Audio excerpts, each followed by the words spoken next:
So when emotions rise, intelligence falls, and the housing market is playing with people's emotions right now, and it's causing many to make misinformed, ill-informed decisions. It's making people dumb, and they're letting opportunities just go up in flames. The insanity that's going on is taking people out of their game because most don't have solutions for the problems that we're dealing with right now. And it's going to require some different thinking, some different positioning. Doing normal, that's a risky endeavor at the moment. And from my experience and my estimates, I've been doing this a long time, I'd say 4 out of 5 real estate investors don't really have the foggiest idea of how to do anything even remotely creative to help them take down all of the hot deals that are starting to appear in the market. All of the one-trick ponies are gonna have to start learning some more tricks. And one of the problems real estate investors are dealing with right now is the surging mortgage rates. And this is causing them to miss opportunities that we haven't seen for years in the marketplace. And I've been preparing my clients here for these opportunities for quite a while. And I recorded a call with a private client recently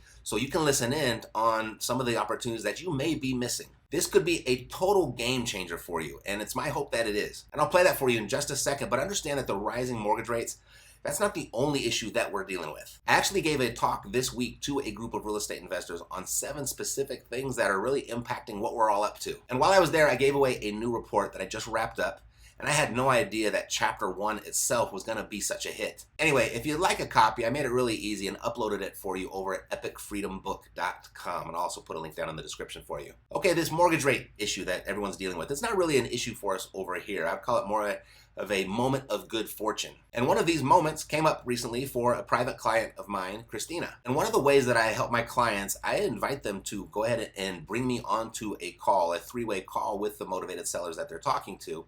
And a couple Saturdays ago, I was in my house, I was watching some preseason football, and Mercedes had just made some mimosas, and my Voxer notification went off. I give my clients 24/7 access to me via Voxer, it's the free app on your phone.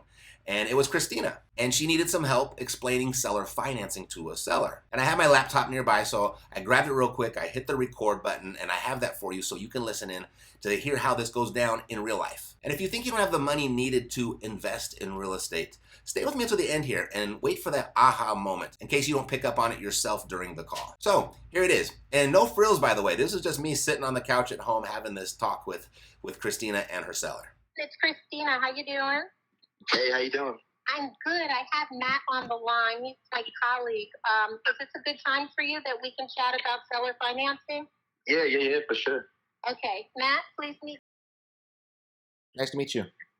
How you doing, man? Very good. So, yeah, Christine was telling me about what you guys had talked about, and it sounds okay to me, but she said you might have some questions. So I guess bring me up to speed and let me know what your concerns are. I don't really have many concerns, just have more questions. Okay. Just curiosities because it's all new to me. I think it's new to Christina too. So, but obviously, I just want us both protected on both of our sides. But I've been talking to a lot of people, even just the course of last night, trying to get more information on it all. So it's all, I guess, just will be in how Adriana types up the contract and how the terms look and what happens if the payment stops and what happens with the deed. So I guess, it really comes down to how she types it up. Got it. Well, just to clarify, and the type of questions that you're asking and those thoughts that you have are the exact same that almost every single person has at the first time they do a seller finance deal. So totally normal. So it'll be a very, very traditional, above board, everything on the up and up, and the normal way that any real estate transaction would be processed. Right.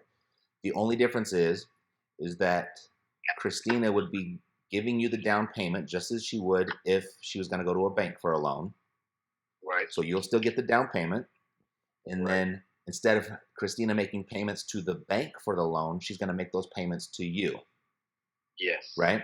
So that's the only difference. So Christina will become the owner of record, so she'll get the deed, and then the note that references the payments that she's going to be making to you, that will be recorded against the property, just as the same thing that the bank would do to protect themselves.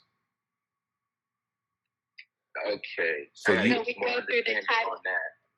Yeah, so we go through the title company. Yep. And then they would do all that. And Darian, so you know, my credit is 820.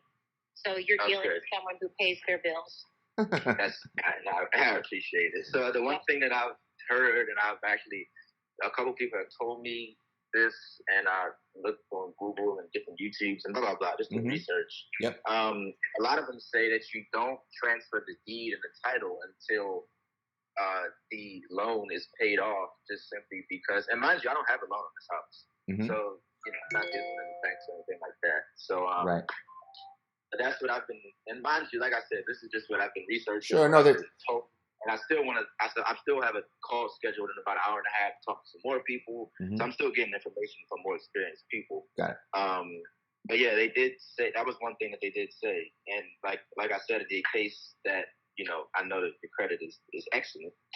But in the case that you do default or don't make payments for whatever reason. You sue me. No, I mean, you know, I'm saying, you know, things happen.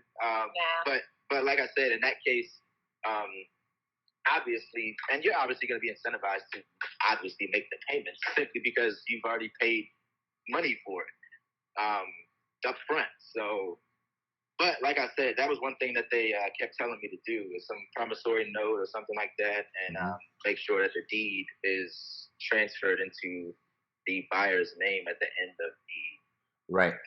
Okay, so there's two ways that we can do this. One would be the way that I had mentioned, so a conventional way, that the exact same way the bank would do it.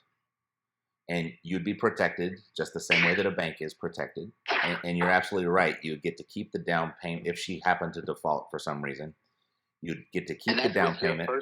Say again? That's with your first suggestion way, right? Yeah, I'm gonna give you two different ways that we can go about it. And they both accomplish the same thing, okay? Right. So the first way that we're discussing is, you're right, if she happened to default, you would have the ability to take the house back. You get to keep the down payment, any payments that she's made up to that point, plus all the improvements that she would make to the property. So all that would come back to you, and then you get to sell it all over again. Right. So when you start understanding that, you start to get really clear as to why banks are in the business of lending money and not buying houses. Of course. Because it's a safer position to be in. Yes. So that's one way, and that's the way we would like to do it. But if it made you more comfortable, we could also do what you were referencing, which is called a contract for deed. Yes, that's what I was exactly right. Yep. So that everything would play out the exact same. The only difference is that once the contract is fulfilled, then title would be transferred. Right. So the first option is a real estate transaction. The second option is what we call, it's more of a business transaction. Okay. So it works very much in how you would buy a car. You know, you go to the dealership, you buy the car, you make all the payments, and when you make the last payment, then they send you the pink slip. Right. So that's exactly what they said online. Right. We'd prefer to do the first one. Only reason is because Christina would like to get the depreciation on the property, and when you have a contract for deed, the depreciation goes to the person that's on title. So that's the big benefit to us. But as far as security goes for you, they're the exact same in both scenarios. And what we could do, the reason people will prefer like a seller like yourself might opt for the contract for deed is because theoretically, because it's a business transaction, they don't have to go through the foreclosure process. They could just say, it's breach of contract, I'm taking my property back. Yeah. And that theoretically, that's how it works. If that ever escalated and went into court, it's not so clear cut as far as like landlord laws and possession laws go. And so it gets a little blurry. So it's not as clear cut as you might hear or read. Like legally, it's absolutely correct. But when it actually goes into real practice in the real world, it doesn't always play out that way. So they say it takes months. Yeah, it could take months. So what we could do is we could put in the seller finance contract, we could put a performance guarantee. And we do this sometimes as buyers, we do it as lenders. We call it the atomic bomb clause. And what that means is, and this would be in your favor, that if we could set some parameters that if Christina was unable to perform, the deed would automatically transfer to you and you wouldn't even have to go through the foreclosure process. Yeah, that would be That would make me more comfortable. For Because sure. like I said, and look, I want to make it clear, Christina, I like you, and I think you're it's like I told you in here. I think you're a reasonable, nice, trustworthy person.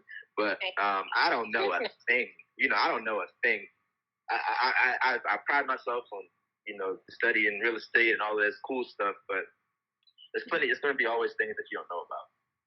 And seller financing and the ins and outs of it at the minimal. I knew what it was, obviously, but just like what you're telling me, all this stuff is all new. So I don't want you guys to think that I don't trust you guys or anything like that. It's business, Darian. Yeah, I just want to make sure. I got my daughter, it's me and her. I don't have many people around me, so Sure. I want to make sure I'm covering all my bases because I'm the only person that's gonna do that. Right. So. Well, Darian, we weren't. I'm not even perceiving it as that. I've been doing this for 13, 14 years. Yeah. And so it's not even whether you trust me or not. I want you to be 100% clear, because if you are not 100% clear, it only causes issues for us down the road. And so I want you to be totally clear. I mean, I'm talking about us. So like, there's a risk to us if you don't understand. And it'll cause me issues too, because I don't want to end up in court or end up in. Well, I don't want to end up in anything but my damn money. So, no, totally. That's all. And especially, like I said, I want everybody to make money. I want Christina to come in here and cash flow and do her thing. So, I want everybody to win. For sure. So, but yeah, like I said, as long, and sorry, what's your name again? Matt. Chris. Matt. M-A-T-T. Matt. Okay, I'm sorry. What are you? Are you a lawyer? Are you a realtor? I'm just a real estate investor, and I'm helping Christina get started. Yeah. Yeah. Okay, cool. So, I think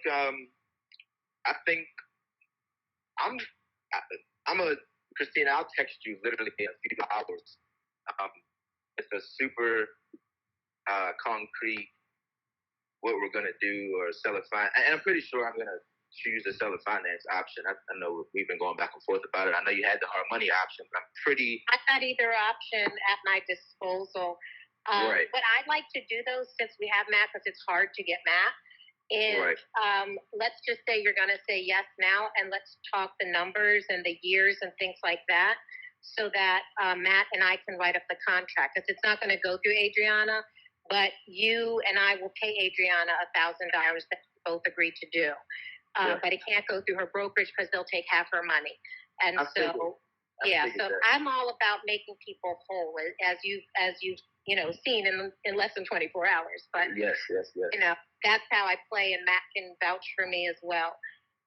So if we sell for 107 is the price. Yep. And then out of that, you would give Adriana $1,000, and I would come out of pocket another $1,000 to give her her money. Yep. And then you want $50,000 up front. Yes. Okay, so I think the only place where we were a little off, where you wanted it paid back in 6 years, and I was trying to get the payment more down to $600 in 8 years. It came up like 7.9 years. Right. Would you be okay with that, to go 8 years?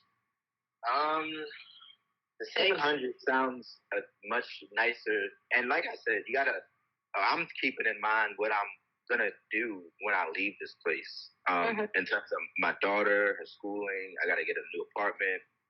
So that little 700 would do me pretty well. And I said to myself, like, I don't know your numbers precisely, but just a rough in my head, like, I'm pretty sure you're still cash flowing at least $600 on that.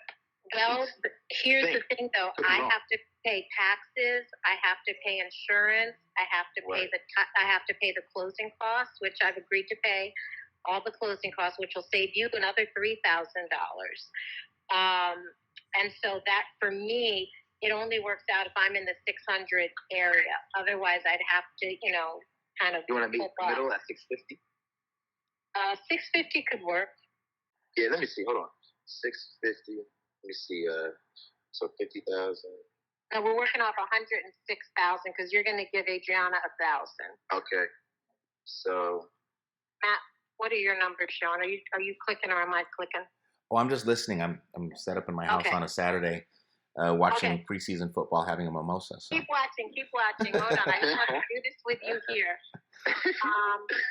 Okay, 100 and you know what? I'm not taking out the 50,000. Yeah, exactly. That's just about to say. You got to take out the. You got to say what? 106,000 minus 50,000. That's more better. Equals 56,000 as the balance. Divided by 650. Divided by 12 comes out to 7 years. There you go. So we're right in that. Yeah. That sounds good to me. I'm cool with that. Okay, so what did you notice? What did you learn? Share with me down below what you found most impactful about this call. And Christina got that deal, and I got her thinking differently. I showed her how to do a few new things, and I repositioned her for the shifting market, but she did all the work. She deserves all the credit. But there are 3 things in that call that might not have been so obvious to you, and I want to point those out, particularly when it comes to the money involved, the $50,000 that Christina is going to be putting down on this deal. She was able to tap into our network here at Epic to get it. Membership has its benefits. So that's first. The second thing was the payments that she was negotiating were principal-only payments. Who cares that the mortgage rates are surging when you can negotiate a 0% loan? And the third thing that you might be starting to understand now is that she's putting no money into this deal. I mean, between the money that she was able to access through the Epic network and the seller financing, this is a no money down deal. This is 100% financing. So what does that do to your ROI? Well, it creates an infinite return. That's the trick. And so when you know how to do tricks like that, are you really concerned what the economy is doing? I hope that was helpful, and I hope that gave you some ideas that you can actually work with. And if you'd like to look into getting more help, I put some options down below in the description for you. And if you'd like to hop on the phone and brainstorm some ideas about what your next steps as a real estate investor look like, reiace.com is probably the best place for that. But the easiest and fastest way is probably through a quick training that I just finished, and you can find that at mattsclass.com. Health, peace, blessings, and abundance to you. And thanks for watching. I'll see you next time. Take care.